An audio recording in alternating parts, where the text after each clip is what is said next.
गए जहाँ जहाँ इनका मेला लगता वहाँ जाते हैं, कभी मना नहीं करेंगे और ऐसे तो लेते ही नहीं। বলা হয়ে থাকে প্রথমে দর্শনধারী এরপর গুণবিচারী। দর্শনধারীতে টিকে গেলে আচমকা ভাইরাল হওয়া অবশ্যই সম্ভব। ঠিক তেমনি এক মালা বিক্রেতা মেয়েকে নিয়ে গোটা ভারত উত্তাল, যার নাম মোনালিসা ভোসলে। 1503 সাল থেকে 2025 যুগের সঙ্গে তাল মিলিয়ে বাহ্যিক রূপ হয়তো বদলেছে, তবে কয়েক শতক পেরিয়েও মোনালিসার আকর্ষণে বিন্দু মাত্র টান ধরেনি। তা সে লিওনার্দো দা ভিঞ্চির আঁকা ছবি হোক কিংবা কুম্ভ মেলার পাথরের মালা বিক্রেতা তরুণী হোক, ইন্দোরের এই ষোড়শীর চোখের মায়ায় বুঁদ হয়ে আছে গোটা ভারত। সামাজিক যোগাযোগ মাধ্যমে এখন শুধুই তিনি।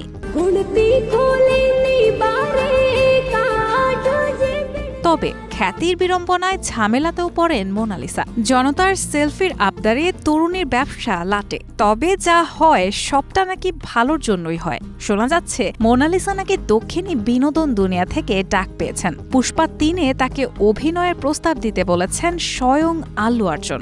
बेचारे उनके ही पीछे हमारा बेटे, उनके ही पीछे हमारा बेटे, जहाँ जहाँ जाते वहाँ भी जाते।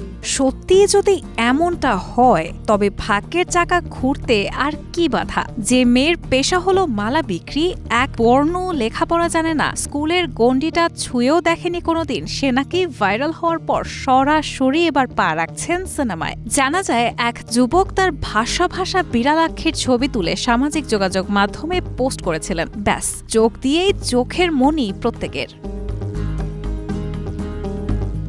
গল্পটা এখানেই শেষ হতে পারত, কিন্তু তা হচ্ছে না। সাফল্য তার জীবনকে ছুঁয়েছে, যার ছোঁয়ায় ধীরে ধীরে বদলাতে শুরু করেছে ষোড়শীর জীবন। সামাজিক যোগাযোগ মাধ্যমে নিজের চ্যানেল খুলেছেন, সেখানে লাখো লোকের আনাগোনা এক ঝলক তাকে দেখবে বলে।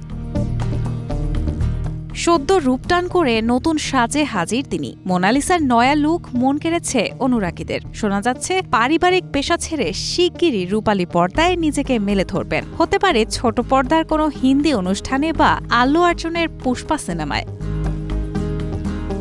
রেহানা মুন, প্রবাস খবর।